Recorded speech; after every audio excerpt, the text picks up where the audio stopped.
Sir, di po rinig. Oh.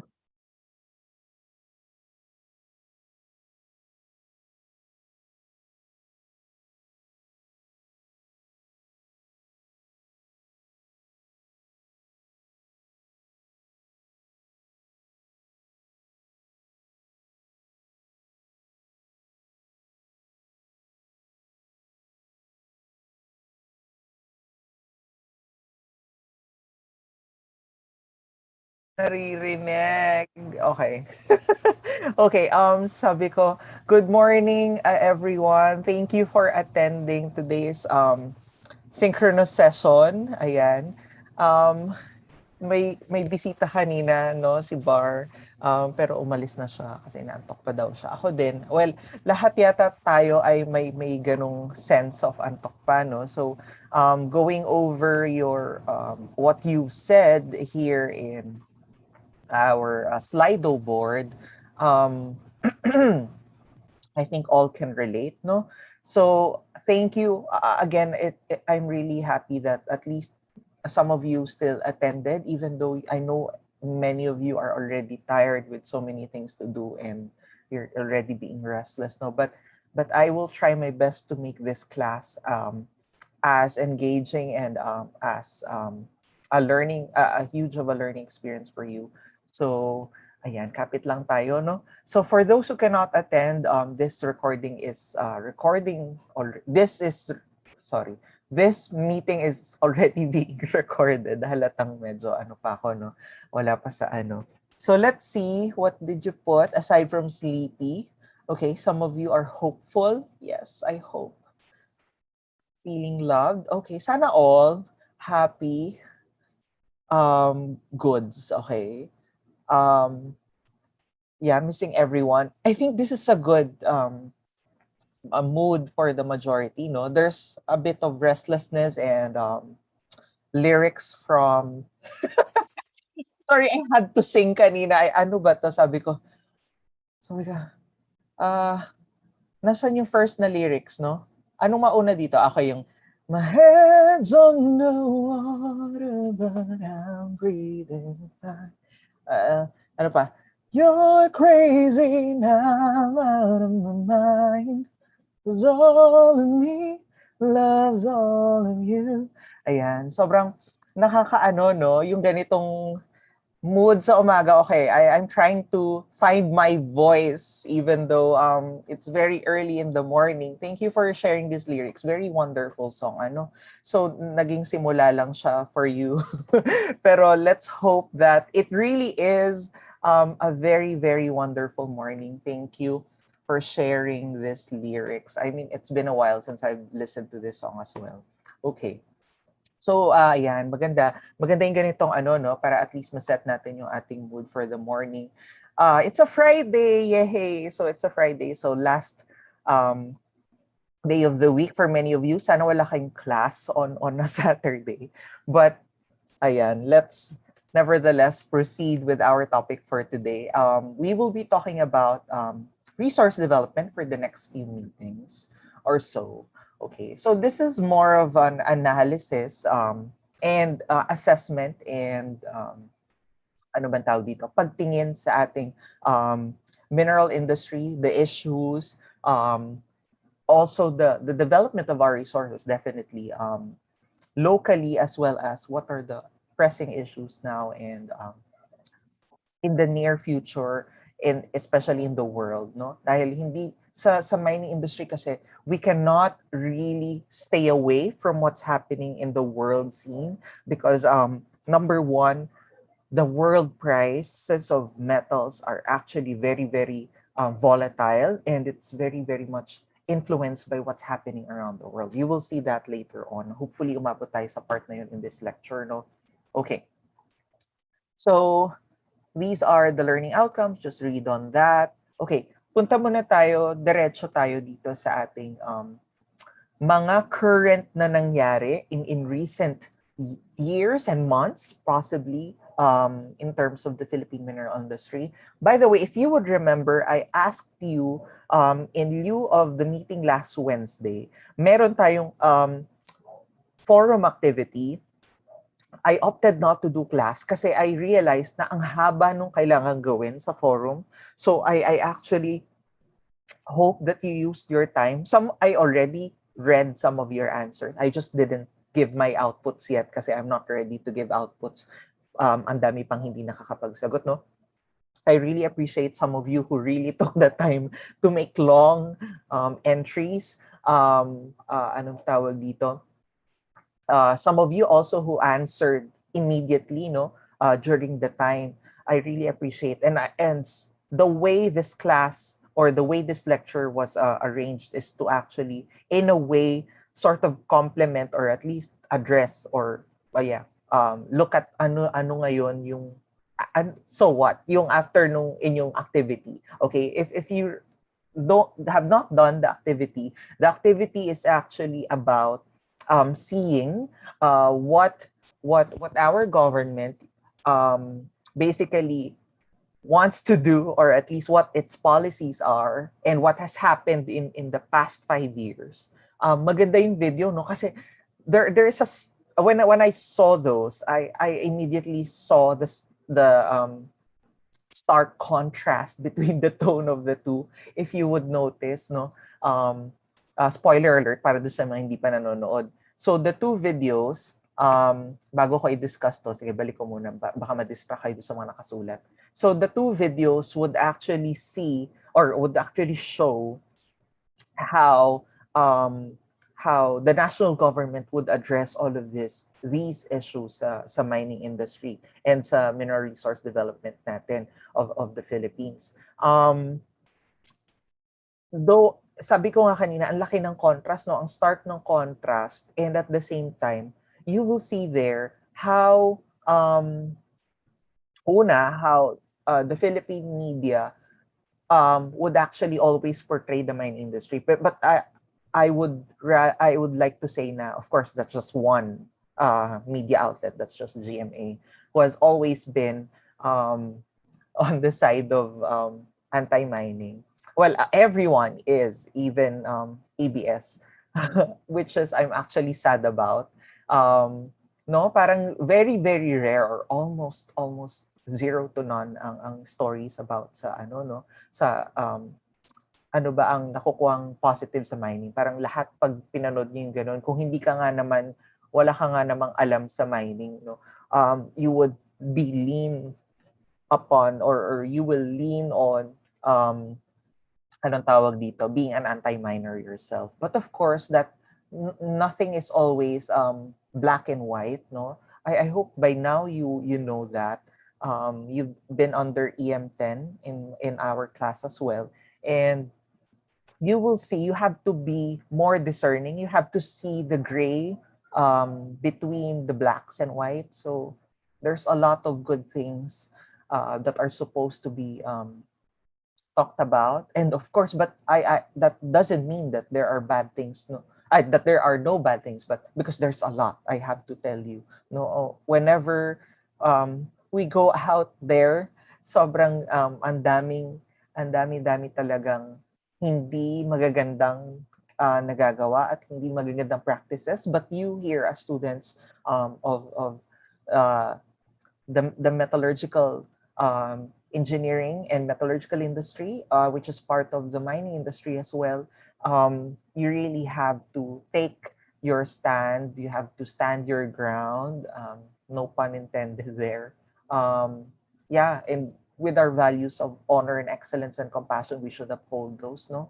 So, sana ay kahit magtrabaho na kayo, wag niyong isasaalang-alang yung mga values na yun kasi napakadali at sa walang bahala. If you would remember yung story kay kay Michael de Guzman, and we have a lot of stories like that, UP graduates who have sold their soul for money. Ayan. So anyways, ang dami kong preachy stuff, pero yeah, very very important kasi okay, now let's go to the recent administrative and legislative measures done or at least proposed by the government in the past few years. One of which is the train law. We will talk more about this. There's a specific section on this in this lecture about the train law. But basically, ito yung sabi nga nila sumagasa sa ano no, sa Philippine mining industry. There's a lot of new rates of taxes, updated ones. The ones on the video might be the ones that you've watched, yung mga nakanood sa inyo. You mentioned some of those taxes. Maaring hindi na siya updated. So let's see ano nga ba nagbago doon in a while. So another at least administrative measure was this SEC Memorandum Circular Number 15, which mandated domestic corporations to disclose to the SEC their beneficial ownership information. No?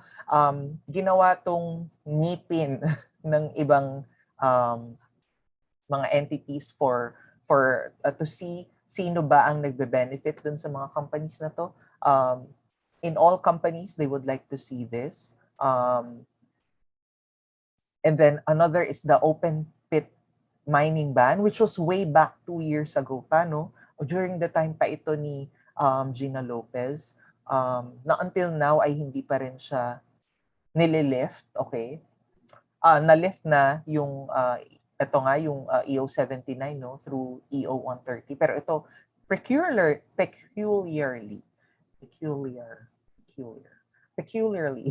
ayan, hindi pa siya nalilift, okay? Itong RA 11256, this one is another very significant law that was passed recently. I think this was last year or 2 years ago. Ang ginagawa dito, ina-exempt na ang small-scale miners and accredited traders from income and excise taxes for the sale of gold to BSP. So that's a good news. That's a good incentive kasi majority of the gold that is extracted through small scale ay hindi talaga napupunta sa BSP. Though by law, if you would remember, I'm not sure if you're aware of this, that by law, all small scale gold should actually be sold to the BSP. Pero ang nangyayari, dahil hindi na sila umabot sa BSP, dahil konti lang din naman yung mapagbebentahan all around the Philippines ng I would say branches or hindi branch yung tawag nila. Anyways, representatives to the BSP.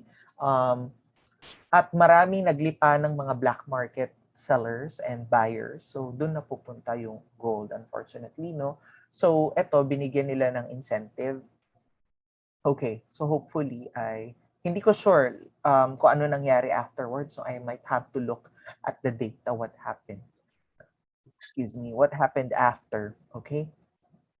Next, if you've watched also the video, dun sa particular video ng MGB, DNR MGB, there's quite a lot of new policy memorandum orders, department administrative orders or DAO, to guide the mining industry on practices. Sobrang dami actually.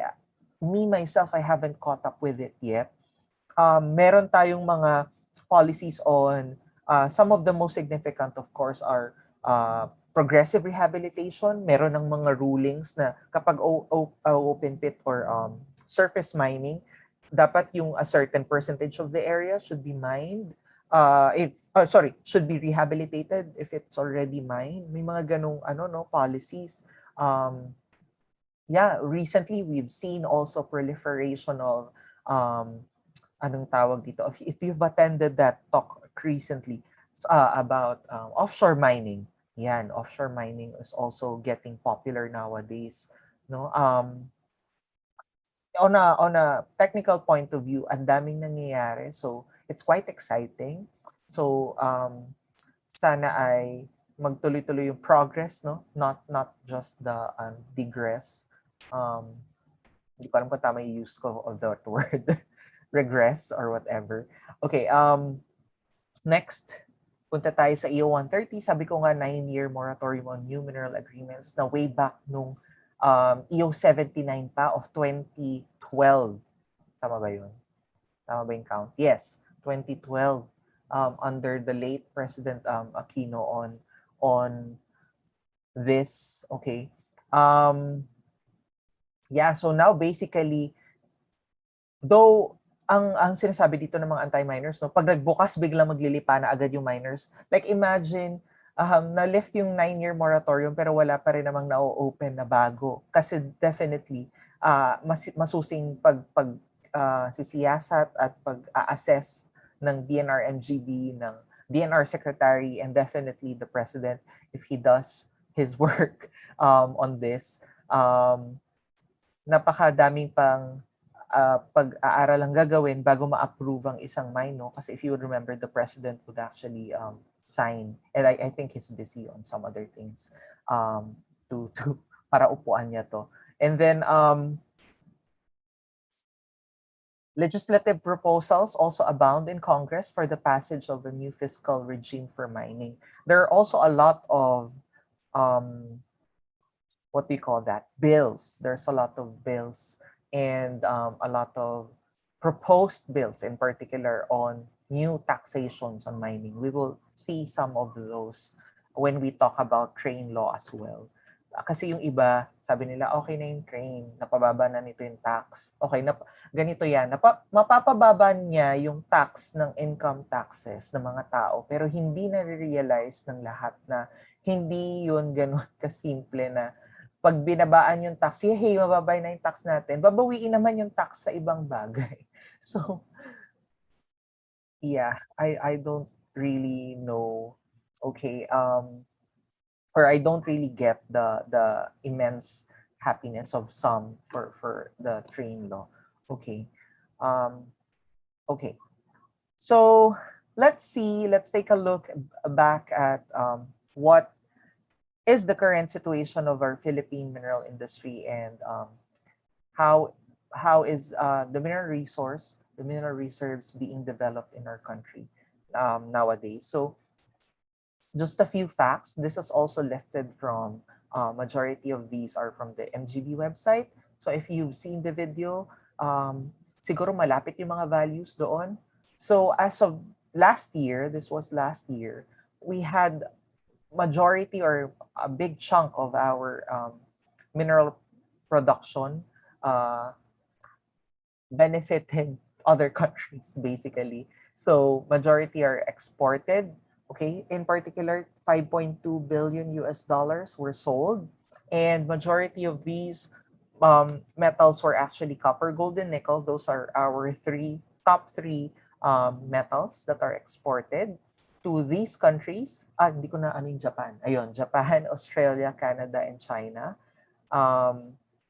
Now, more on that information, iisa-isahin natin yung mga information about that. Mag-define muna tayo ng a bit.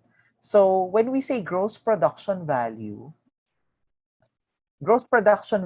is the measure of how much you sold, okay? Particularly the sales and revenue from what you produced, from the production, for many industries, but in our case, of course, it's the mineral industry, okay? So, yung nasa parenthesis, I don't think that's much of an applicable to our case. Kasi in some cases, the gross production value would account for already the goods and the goods sold for margin industries, okay, like retail and wholesale trade. But in our case, for gross production value, hindi pa, okay? Yung cost of goods sold for margin industries, okay, in our case, yung parang ibabawas, dito siya ma-account for sa gross value added. This is the difference between gross output. Itong gross output, ito din yun, no? Yung gross production value. Gross production value and gross output are synonymous. And intermediate inputs, okay? We will define ano ba itong intermediate inputs, okay? So itong intermediate inputs, ibabawas siya sa gross production value to get the gross value added. So ang intermediate inputs are the foreign and domestically produced goods and services used up. That's the key word here. Used up by an industry in the process of producing its gross output. So the formula goes, the equation goes, gross production value minus intermediate inputs is equal to gross value added. Now, the gross value added represents the value of labor and capital used, okay, in producing the gross output, okay? The intermediate inputs or the foreign and domestically produced goods and services may also be known as this parenthesis here, the cost of production inputs. Okay.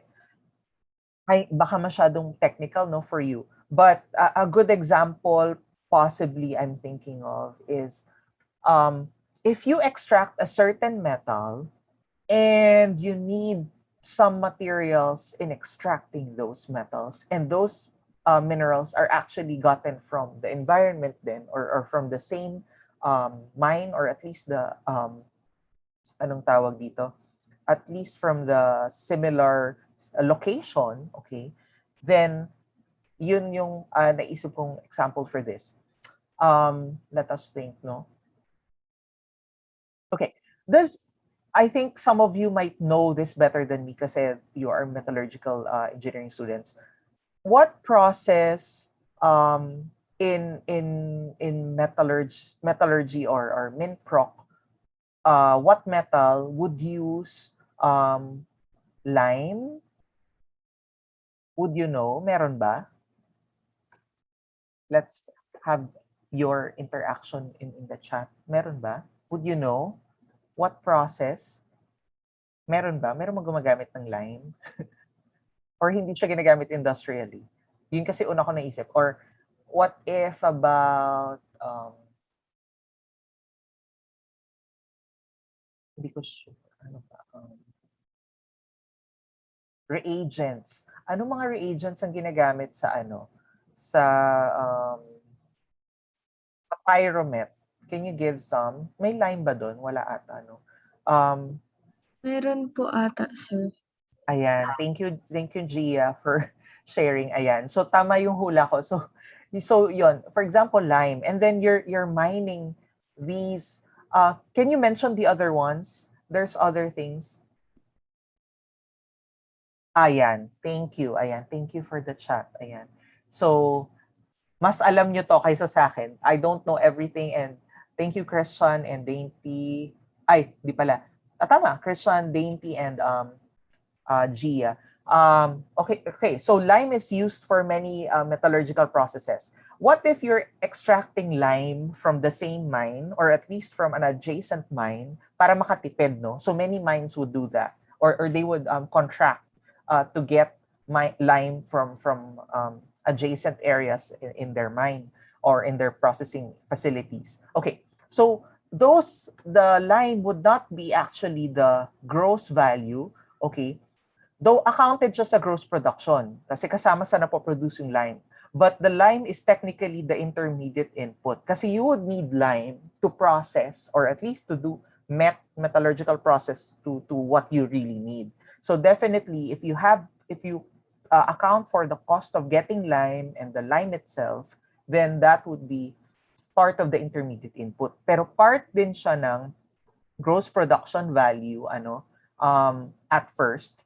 Tapos ibabawas mo yung cost ng mga intermediate na inputs like lime, and then yung lalabas doon ay yung gross value added. Okay? So I hope that would simplify, or at least make you understand these terminologies a bit simpler. Okay? Okay. So, yan. Let's see the statistics that we have for the past few years, couple of years, in gross production value. So, yung mga totals in particular, no? So, from 180, naging 195, that's 185.8 sa 2020. So, if you notice, wala naman masyadong drastic change.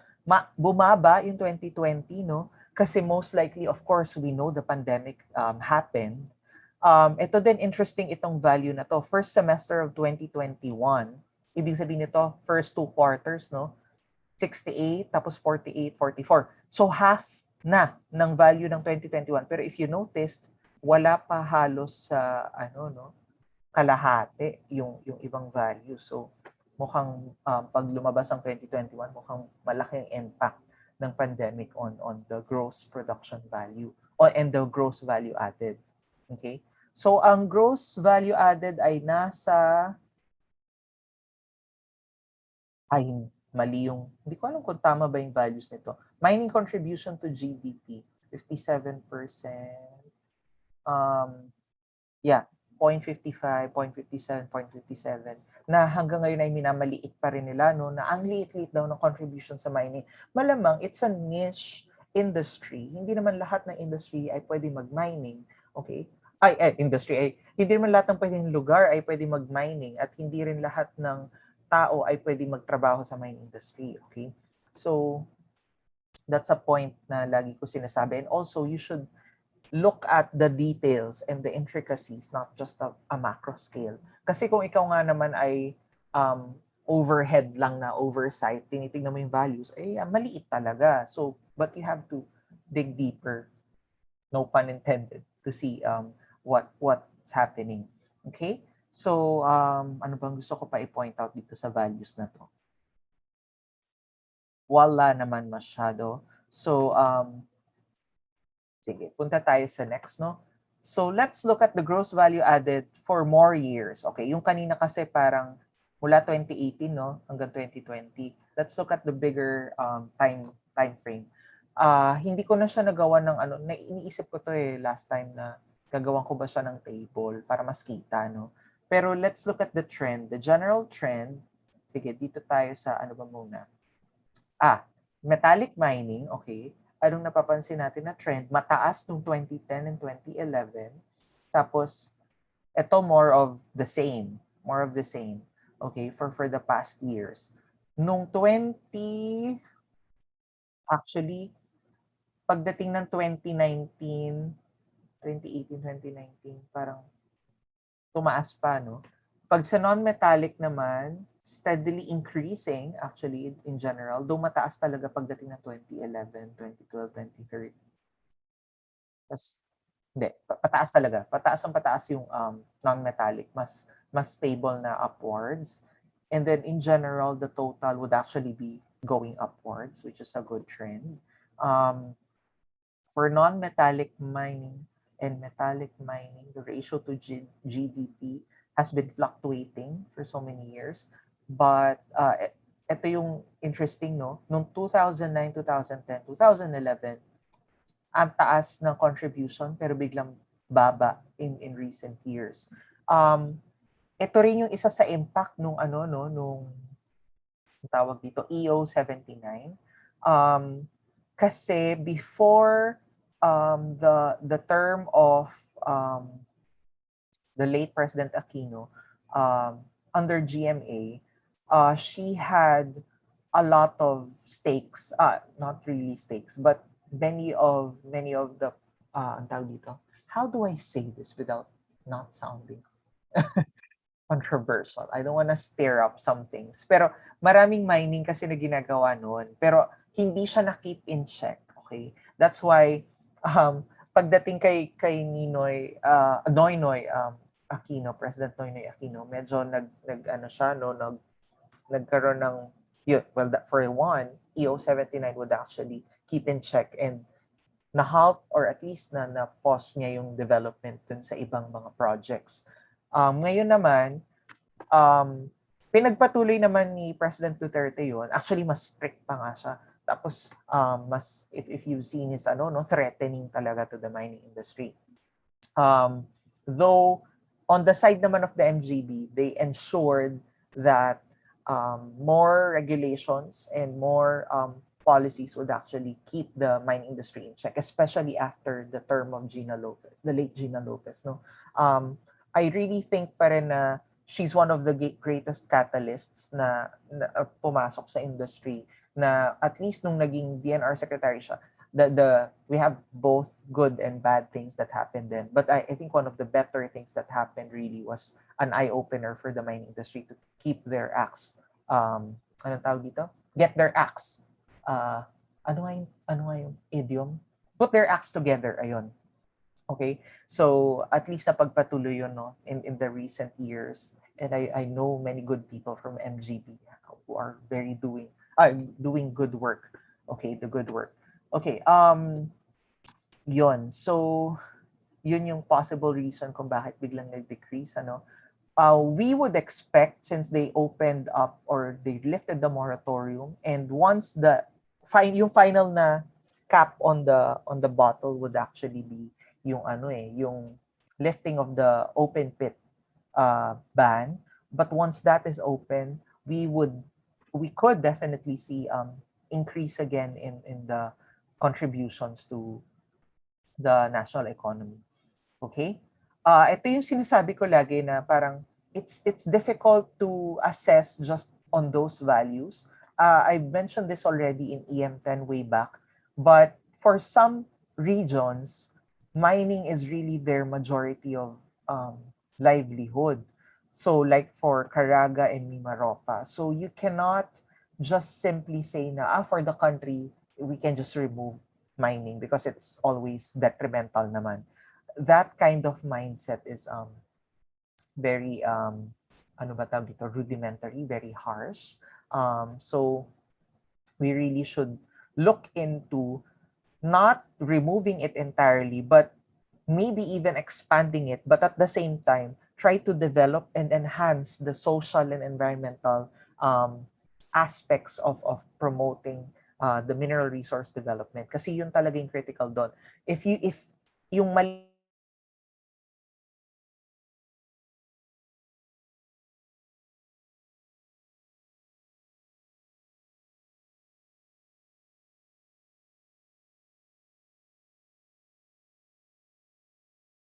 is yung mga metallurgical processes, hopefully, I'm really hoping that that would come to fruition in the next few years or decades ay mangyari siya.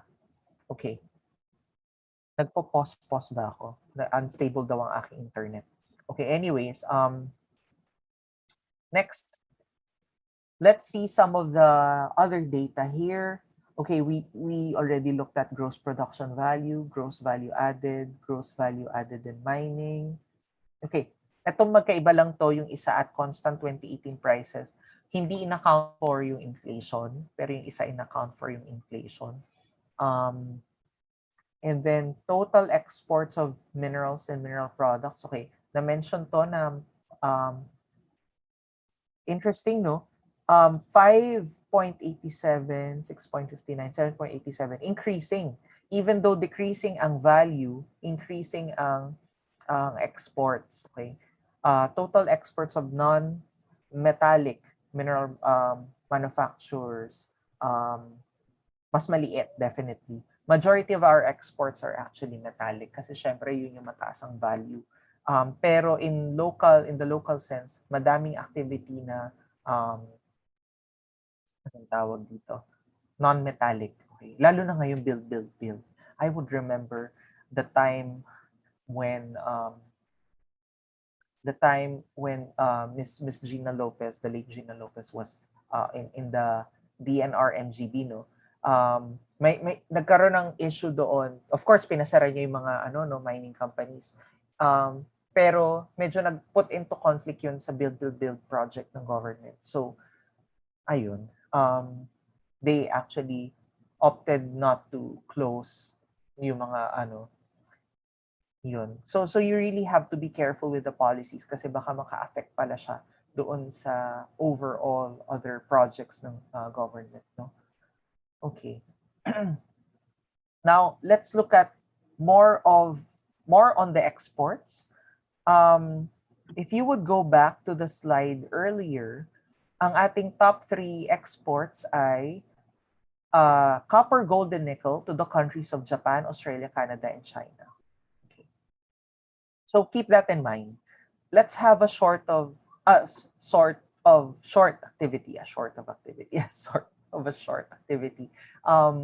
Para rin at least may interaction kayo. Okay, let's go to this site. Ano ba to? Nakaka-click ba yan? Ayun, nag-click siya, pero dito siya napunta. Okay. So ito yung kanyang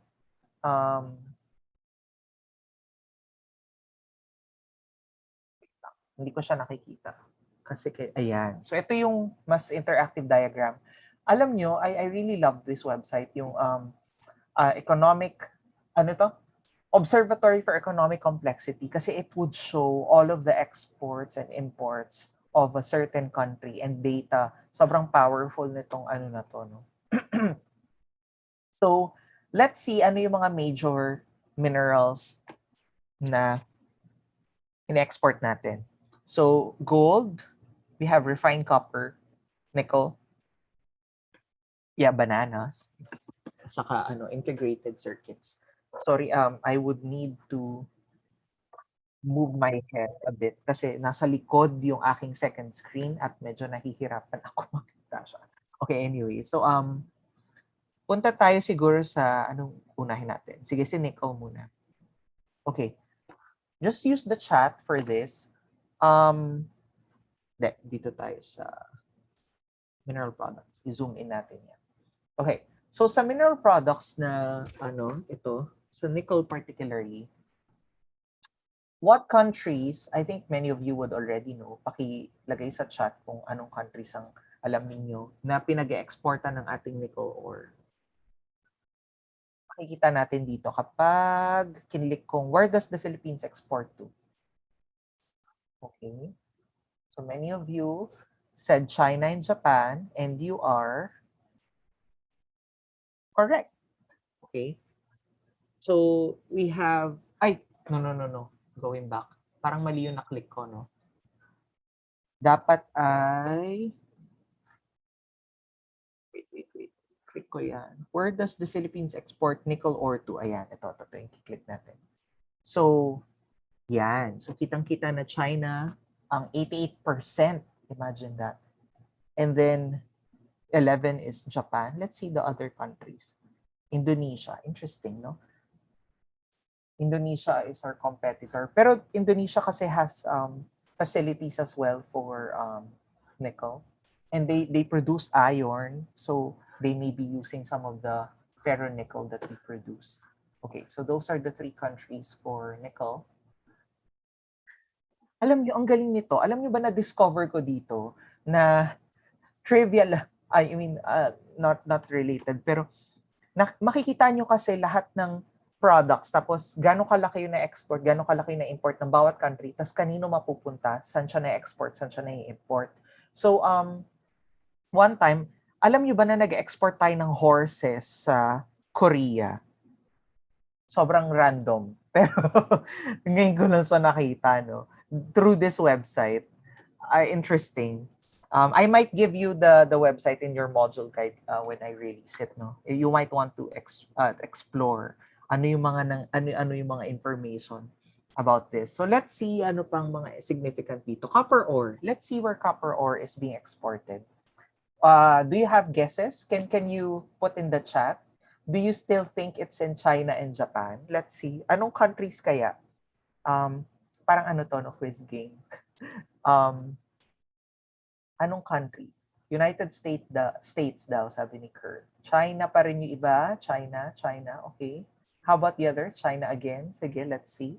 Will it be surprising this time or will it be unsurprising? Where does Philippines export its copper ore to? Okay.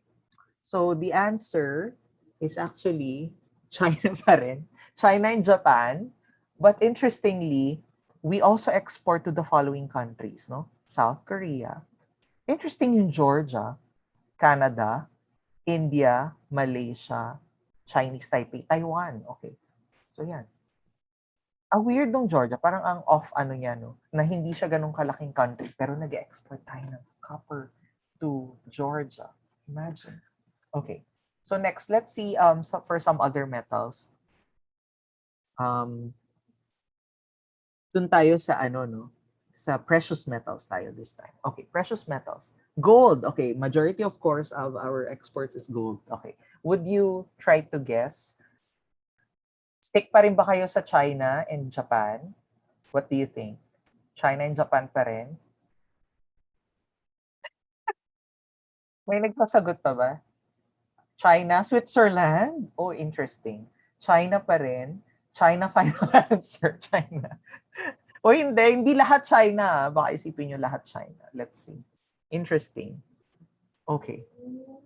Hindi lahat China. Okay. In this case, Hong Kong. Technically, in China pa rin, no? Pero, okay. Hong Kong. Kasi alam niyo maraming nagbebentahan ng ng metal sa Hong Kong. Ang Hong Kong, ang, kung di ako nagkakamali, ito ang center of metal exchange ng China. So, doon sa mga precious metals, Switzerland. How did you know? Si Christian, how did you know Switzerland? Have you read it somewhere? Or do you have access to this website and you checked in advance? I would just like to know. Kasi sobrang, anong tawag dito? Out of the blue yung Switzerland. Na-interview ko po yung alternative PPP. Ang galing, no? 'Di ba? Ang galing ng information ni Christian. Did you have information on why or bakit doon napupunta? Maybe you would like to share to the class kung why. I think this is a good Yung, ano. yung tanong ko po kasi yung sa if sa BSP binebenta yung gold nila, tapos sabi hindi daw kasi nabibili lahat. So, yung binigay niya sa Switzerland daw. Okay. Thank you, Christian. No? So, Switzerland has a very, very good metallurgical industry. No, there are some of the best. I don't know if you're aware. Yung Swiss Army knife, yan, sikat pa rin sa kanila. Saka mga watch, no? So for sure, they're using these metals to produce those luxury items, especially yung watches. No, Swiss watches are still very popular and ano ba mga brand yung mga ganyan? Mga Tissot, ganyan, mga high brands. Swatch, of course. Pero lower end pa nga yung Swatch. Mga, ano pa ba yan? Hindi ko alam, mga politicians ang maraming may mga luxury watches. So, sila, they would know. Pero yung dad ko, he has a fascination with, and even my current thesis advisor sa master's, they have fascinations with, anong tawag dito? The very useful Swiss Army knife na sa Switzerland. So, isa yun sa biggest contributions ng Switzerland sa world. So, they acquire a lot of metals for that. So, India, Japan as well, China, Australia, that's interesting, Malaysia, Chinese Taipei, South Korea, and other Asia. Okay. So, doon na pupunta ang ating ginto. Okay. So, next, let's look at other, balik tayo sa precious metals, no? Nakuha na natin yung gold, silver, saka gold, nickel, and copper. Let's look at some of the minor metals. Okay, let's look about silver. Look at silver. Sige, can you try to guess sa chat saan naman kaya napupunta yung silver natin? Meron pa rin bang China forever ang sagot? China pa rin talaga, China. You think? Actually, for this case, okay. Okay, ayan. Obviously, Hong Kong pa rin naman. So, Japan, Chinese Taipei, Thailand, interesting, no? We sell to Thailand pala, and South Korea. In India, tumama naman yung sabi ni Ghana. Okay, so, ayan. So, yun ang silver. May gusto ba kayo i-check kung ano pang gusto ninyo saan makikita yung mga binibenta natin? Ito, precious metal scraps, let's see. Precious metal scraps, yung mga scraps daw natin, saan kaya napupunta? Would you have a guess? Tingin nyo China pa rin lahat? Let's see. This is interesting. Japan, for a change. Japan. Okay, interesting to sa Japan kasi Japan is very advanced in their metallurgical industry. They're already looking into urban mining, no? So yung scraps natin, doon na sila kumukuha. Nire-recycle, okay, or at least they use it, they reuse it. Even yung mga, anong tawag dito, e-waste, some of our e-waste, pero majority pa rin na itatapon, no? Pero they have technologies already on processing e-waste. And I think that's one of the future tracks of mining, really. Belgium, interesting. They're buying some of our metal scraps. Germany, United States, South Korea, Singapore, Hong Kong. Okay. So, yeah. Balik tayo sa iba pang metals, no? So metals. Okay, this one is yung mga yung mga process na. Refined copper. Where do you think our refined copper goes to? Yung ore ay of course iba siya ng konti sa refined copper. Saan napupunta kaya to? So no surprise there, China pa rin. Pero Thailand, no? Interesting yung Thailand, South Korea, Indonesia, Vietnam, Taiwan, Malaysia. Okay, so our neighboring countries, doon pala napupunta ang ating refined copper. Ano pang gusto natin tignan dito? Ay, sorry. Nickel matte, scrap copper, scrap iron. Let's see. So the usual trend, the general trend, ito Japan, 100% Japan. Interesting. Nickel mats. Kasi ito ay, I believe, yung sa HPAL, no? So, mukhang kinategorize nila siya as nickel mats. Okay. Let's look at other metals. Foodstuffs, transportation, textiles, precious metals. Imitation jewelry. Interesting, no? Imitation jewelry. Saan kaya? Tingin nyo China pa rin. Ang weird, no? Kung may imitation jewelry tayo, pero, ewan ko. Kasi inisip ko China ang exporter, biggest exporter ng imitation jewelry. Pero, I wonder if we're still... Ay, import, sorry. Mali-mali ang aking kilik. Pero interesting din itong data na to, no? So, dito tayo nag-i-import ng mga imitation jewelry natin. Of course, majority of the chunk is China. Pero we still have a lot of European countries here, no? So, ito yung mga lower classes of imitation jewelry. Mali yata yung na-click ko. Ang gusto ko i-click ay yung where does the Philippine export? Ayan. So, Luxembourg, France, Germany, United States. For a change, hindi siya China. Hindi siya China for imitation jewelry. For the rest of the world, no? Ang liit lang actually ng China in this case. Very interesting data. Okay, anyway, so maybe that's it muna for this. I will give you the link for you to explore. Maybe I can give it to you now. Type nyo lang yung, actually madali lang siya, no? oec.world. Ayan. So, if you want to explore at your spare time, na curious kayo, kung ano mga produkto, may gusto ba kayo i-check randomly? Weapons. Okay, that's interesting. Weapons, no? Nasaan yung weapons? Weapons. Okay. This is interesting. Dahil related pa rin siya sa metallurgy, bago tayo mag-move on, no? Natuwa ako. Handguns. Okay. Where do you think we sell our handguns? I doubt this is China. I don't think this is China in this case. Where do you think do we export our handguns? Baka may kilala kayo sa, ano yun? Arms Corps? Yeah? One of the companies where many of our alumni are, and maybe you would want to work someday. So handguns. Russia and China, very interesting. Let's see. Saan kaya sila napupunta? Which countries export, where does Philippines export handguns to? Okay. So ang sagot ay, interesting. United States, very good. Kasi they have a huge gun problem. Okay, unfortunately, so very unregulated or regulated naman pero ang laking problema kaya ang daming nangyayaring ano sa kanila. Ano ang tawag doon? Yung gun violence. That's when we need more guns. Honduras. Okay, this is interesting. That's the next country. Canada, Germany, Spain, Czechia or Czech Republic. Is that the same? I'm not sure. Denmark, Slovakia, Italy, Thailand, Indonesia. So, interesting yung Indonesia and Thailand. No? Okay, this is interesting. Yan. Meron pa ba tayong gusto i-check? Ayan, okay na yan.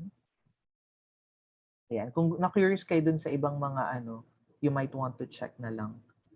On your own, instruments. Meron bang related sa met? Hammer, okay. Mga ano na tayo, mga electric components. Okay. Balik na tayo. So, yung overall. So, yung overall na export natin, integrated circuits, no? Trivia lang, kung nasa, kasi related pa rin to sa METI and Mat-E, medyo interface na ng dalawa, no? Tayo ang isa sa hindi sa isa sa pinakamalaki, no? Ang pinakamalaking export talaga ng Pilipinas na produkto ay yung mga electronic products, assembly in particular. Alam nyo ba na pag bumili kayo ngayon ng hard drive, di ko alam kung na-mention ko na ito ng EM10, pag tinignan nyo where it is made from, I had this product in a couple of years ago. Tinignan ko talaga, made in Philippines siya, yung Toshiba. Kasi we used to have, hindi ko alam kung umalis na, no? Pero kung nandito pa rin yung planta nila, majority of hard drives ay dito na nanggagaling. Either dito or Thailand. Tayong dalawang country ang malaking nag-export. So let's see saan napupunta yung mga IC natin. China pa rin. Hong Kong, Singapore, China. Okay, US, Germany. So, yun. Okay. So, sige. Medyo move on na tayo from this. Hindi ko in-expect na tatagal tayo ng konti, no? Madami-dami pa pala tayo dito. But at least, mali ang aking, wait lang. Let me just share. Nawala kasi yung, na-exit ko yung, let me just go to a couple of few more slides before we go. Yeah, dito lang tayo sa So, as you know, the Philippines is one of the most, anong tawag dito? Mineral-rich countries in the world. Why is that? Would you know why? Baka may idea kayo. Bakit? Sabi nga nila top 3 or top 5 tayo na mineralized, highly mineralized. Would you know why? Why do we have a lot of minerals in the country? Napaisip ba kayo from time to time? Bakit nga Philippines? Ang liit ng bansa natin compared to some other countries, pero tayo ang richest in terms of diversity of minerals and at the same time the quantity. Yes, exactly, no? So the Pacific Ring of Fire, because we're situated in the areas where there's a lot of tectonic and volcanic activity, double whammy siya. So at this, on one side, we're doomed kapag may mga major na tectonic and volcanic activity. And at the same time, it's a huge blessing to us kasi these are the same processes the same process which would usher in magmatic and anong tawag dito? Hydrothermal hydrothermal activity and ores. Okay? So yun. However, even though tayo ang isa sa pinaka mineral rich na country, the question is, are we taking advantage of that, or at least are we anong tawag dito? May hinahanap akong word. Nare-realize ba natin yung endowment na yun? Ayun yung gusto kong sabihin. According to the MGB, the country, or even if you've watched the video, no, this is an interesting fact.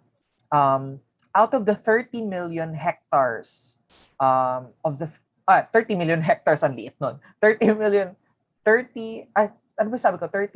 30 million hectares. Oh, tama. 30 million hectares of the entire country. About 9 million have high, hindi lang mineral potential, high mineral potential. That's around one-third. And imagine that is an estimate pa. So if you would actually do more exploration and prospecting work, that could even increase even more, lalo na sa Mindanao, no? Napakaraming lugar sa Mindanao, unexplored pa. Majority kasi na explored area sa atin ay Luzon, Visayas, Mindanao not so much. So dahil na din sa for the longest time may issues dun sa may Mindanao, north, south, sa western Mindanao. So yun yung issue doon. Tapos aside from that, meron pa tayong 2.2 na million hectares all around the country, yung offshore nating tinatawag, no, na pasok sa ating EEZ, na unfortunately yung nasa West Philippine Sea ay medyo inaangkin na ng China. Okay, so hindi lang medyo pala inaangkin talaga nila. Wala namang ginagawa. yung iba dyan. Char. So, ayun. So, unfortunately, hindi natin ma-take into advantage yun. So, looking at that, out of the 9 million, one-third of the country is already highly mineralized. Pero, this is interesting data na 2.55 lang ang in-applyan ng mining tenements. At yung mining tenements, baka akala nyo yung 2.55 na yan, na percent, or 763,000 hectares, yan na lahat yung minimina. No, kasi sobrang liit pa from that yung minimina. So, if you would remember, I showed this diagram before na in EM10 na 0.049% lang of the total land area of the Philippines yung sa active metallic mining. Kasi yung mga areas naman na ng MPSA, ng mga contract areas ng mines and even majority of those are actually just forest lands. Ang liit pa rin nung nung area na minimine out of that 2.55. And in this case 0.049 niya sa metallic. Okay, pero meron ding non-metallic, no? Pero I doubt that it's more than 1%, no? Maliit lang din ang sa non-metallic. Ayun. So, at bukod pa doon sa 2.55% at 763,000 hectares na yan, nag-undertake pa yan ng area relinquishment. So if you would remember yung term about relinquishment, na-discuss din natin to EM10 review, no? Ang area relinquishment ay yung pagbalik sa government nung areas na hindi naman active sa mining at na-explore na. Okay? So, the law says at least 20% of the permit area during the first 2 years of exploration and at least 10% of the remaining permit area annually. Of the remaining, ha? So, if you were to compute, I think you would remember na, for example, 100 hectares, tapos mapupunta yung 20%, babalik na sa government after the first 2 years. So, 80 na lang. So, how much yung sa third year? So, that's 10% of 80. Okay? So, yun yung every year. Okay? So, yun. Maybe we would end with this. I think this is the... hindi. Meron pa pala. Sorry, tapusin ko lang to. Last. Ito yung the mining area after final relinquishment, no? Less than 5,000 dapat kapag metallic and less than 2,000 kapag non-metallic sa mga mines. These are regulations by the national government. So, if you would see, yun din talaga yung kailangan i-clarify sa mga sa ibang hindi informed na iniisip nila, pag may area ng mining na dinisclose, iniisip nila, ay lahat yan minamine. No. Baka wala pa nga sa 20% ng buong contract area. Baka nga 10% lang or less yung minamine. And may rehabilitation naman tayong ginagawa. So, yun, ang dami pang information na medyo dapat i-correct sa media and to the general public. Now, for the next set of slides, in something to look forward to in the next meeting, we will see a huge point of view in the videos that I asked you to watch. Okay, segue ko doon sa video. Yung mga hindi pa gumagawa, pagawa, please. Para at least mas nakaka-relate kayo in this discussion, no? Very complementary itong discussion natin and with the videos that I've shown you, or at least the videos that I asked you to watch. Malaking issue doon yung taxation and revenue of the government. Nakakakuha nga ba ng malaking revenue ang gobyerno sa mga dinedevelop na mineral resource natin? So that's a huge question that we are going to answer in the next few meetings. And it's not as simple as you think, okay? So sabi kasi ng iba na ang liit ng taxes, but again, we will see the intricacies of that next time. So we will go a bit into taxation. So hopefully, at least medyo numbers game tayo next time. So hindi tayo medyo, magsasegue tayo sa medyo numbers and less of a concepts. Though meron pa rin. So hopefully you would look forward to that. And by now, the last 15 minutes, would you have questions or would you have concerns, thoughts before I let you go? Meron ba? Yung lecture I will upload, no? In a while. Sorry, I tend to really upload when we finish kasi sometimes I would do some tweaking and modifying on the slides before I really upload it. But yeah, wala naman. Meron ba may tanong? Mukhang wala nagchat-chat, nakatitig lang ako sa chat box, wala nagtatanong. Pero yung ano, kung okay kayo, sige ganito, kung okay kayo pa thumbs up or pa reacts naman diyan. kung wala naman kayong issue. Okay. I hope next time I would really appreciate if you would share your thoughts or comments in the chat, even if they are quite opposite to what mine are.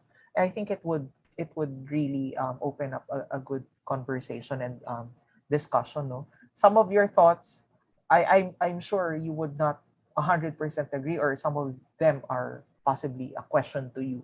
So para rin mapag-usapan natin kasi unang-una ayoko din na puro ako lang output and masakit siya sa lalamunan magsalita ng 1.5 hours or 1 hour na tuloy-tuloy.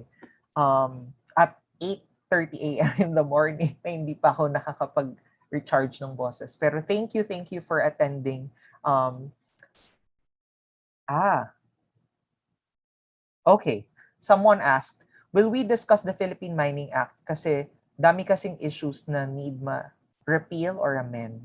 This is a good question, no? Yes, we will. Not the whole thing, but the major things. Okay, so this is a good point of order, or at least a question that you should look forward to. We will be tackling also a bit on the Philippine Mining Act. Kasi may maraming issues, no? And okay nga ba siya as a law? We will know more about that in the next few meetings or weeks to come. So something to look forward to. Thank you for asking. Meron pa ba pahabol before we go? Before we go. Please be reminded to check always your OVLE, yung mga hindi pa gumagawa ng forum activities. Make sure that you do that. Hindi naman ako strict sa deadlines. There are no strict deadlines in this class, but I'm caring. I'm saying this because I care. I don't want you to be overwhelmed with so many activities. Pagdating ng end ng SEM na, oh my God, ang dami ko pang kailangang gawin. Lahat ng weekly journals ko kay Sir Rara ay hindi pa na-update. So, paki-update siya. Ang magandang time ay around every 2 weeks, or kung di nyo kayang every single time gawin, every 2 weeks check nyo yung mga past activities na hindi nyo pa nagagawa. Tapos naka-arrange naman yung ating OVLE in such a way na weekly siya. So, yun yung palatandaan nyo kapag tapos na yung week na yun. Check nyo yung dates. So, in our case, kaka-start lang technically ng ating next week. Week 4 na tayo. So, I will upload the new module guide, the new activities to be done in the next few days. But I do hope you do the forum activity, no? The most recent one. So, yun lang. Thank you again. Ang dami ko sinasabi, pero I really would want to make sure that we are on the same page in this class. Thank you for those who attended. I really appreciate that you are attending the synchronous classes, no matter how sleepy and tired or however you're feeling. I'll see you next meeting Wednesday. So, see you guys. Stay safe. Sana ay masarap ang inyong pagkain everyday. Sana masarap ang inyong ulam sa umaga, ang inyong ulam sa tanghali, at ulam sa hapon. Ayan. Thank you. See you. And regards to those who are not able to attend classes, kasi some of you have mentioned na may nagkasakit. So all my thoughts and prayers are going to those and to their families. Kumustahin nyo din yung mga classmates ninyo, no? So yan, na hindi nakaka-attend with us synchronously. Ayun lang. Thank you again. Bye-bye. You may go. Thank you. If you do have Thank you, questions, you know how sir. to contact. Thank you po, sir. Yes, sir. You're welcome. Thank you po, sir. Thank you Ingat po po, kayo. sir. Bye. Ingat kayo lahat. Thank you. See you.